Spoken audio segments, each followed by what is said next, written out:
যিহেতু এতিয়া সমগ্ৰ দেশতে লকডাউনৰ প্ৰভাৱ পৰিছে আৰু বিশেষকৈ ডেকাসকলৰ মাজত শিখৰ গুটখা ইত্যাদিসমূহৰ অভাৱ ঘটিছে, তেওঁলোকে খাবলৈ পোৱা নাই, হাহাকাৰ লাগি গৈছে তেওঁলোকৰ মাজত। এতিয়া মই তেওঁলোকৰ বাবে এটা বিশেষ উপায় লৈ আহিছোঁ, তেওঁলোকে ঘৰতে শিখৰ বনাই খাব পাৰিব। ইয়াৰ বাবে আপোনালোকে দেখিছে তামোল এটা চাদা টেমাৰ প্ৰয়োজন হৈছে। আহক আমি ভিডিঅ'টো আৰম্ভ কৰোঁ, কেনেধৰণে আমি শিখৰ বা যিকোনো ধৰণৰ গুটখা আমি ঘৰতে তৈয়াৰ কৰি খাব পাৰোঁ। আহক আৰম্ভ কৰোঁ। পোনপ্ৰথমতে তামোলৰ বাকলি গুচাই ল'ব।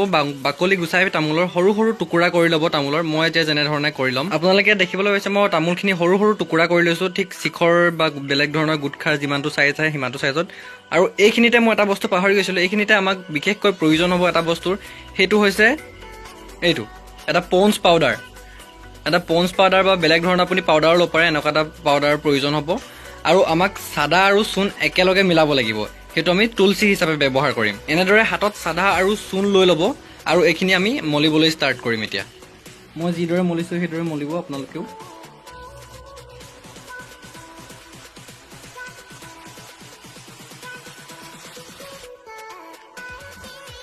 মই যিধৰণে মলিছোঁ সেইধৰণে আপোনালোকেও মলিব। ঘৰতে আমি গুটখা তৈয়াৰ কৰি খাবলৈ হ'লে এনেদৰে চাদাটো প্ৰথমতে নিজৰ হাততে চূণ আৰু চাদা ধুনীয়াকৈ দি মেলি মিলাই ল'ব। যেতিয়া নেকি এটা সৰু সৰু টুকুৰা হৈ যাব চাদা, বছ ইমানটো হ'লেও হৈছে, বা ইয়াতকৈ আপুনি সৰু কৰিবও পাৰে নিজৰ ইচ্ছা অনুসৰি। ইমানটোমান চাইজৰ কৰি আপুনি এৰি দিব। তাৰপিছতে আমি এইখিনি সেই তামোলৰ লগত মিক্স কৰি দিম। ইয়াত আমি এতিয়া চাদাখিনি মিক্স কৰি দিম, হাতত লৈ থকা এইখিনি ইয়াতে মিক্স কৰি দিয়া হ'ল এতিয়া চাদাখিনি। এতিয়া আমি ইয়াত সেই বিশেষ বস্তুটো যিটো পিছতীয়াকৈ মই দেখুৱাইছিলোঁ যে এটা পঞ্চ পাউডাৰ প্ৰয়োজন হ'ব বা বেলেগ ধৰণৰ পাউডাৰ, সেইটো আমি ইয়াত লাহেকৈ ছটিয়াই দিম। এনেধৰণে ছটিয়াই দিম আৰু আমি এইখিনি এতিয়া মিক্স কৰি দিম। চাই থাকক ধুনীয়াকৈ আমি এতিয়া মিক্স কৰি দিম এইখিনি।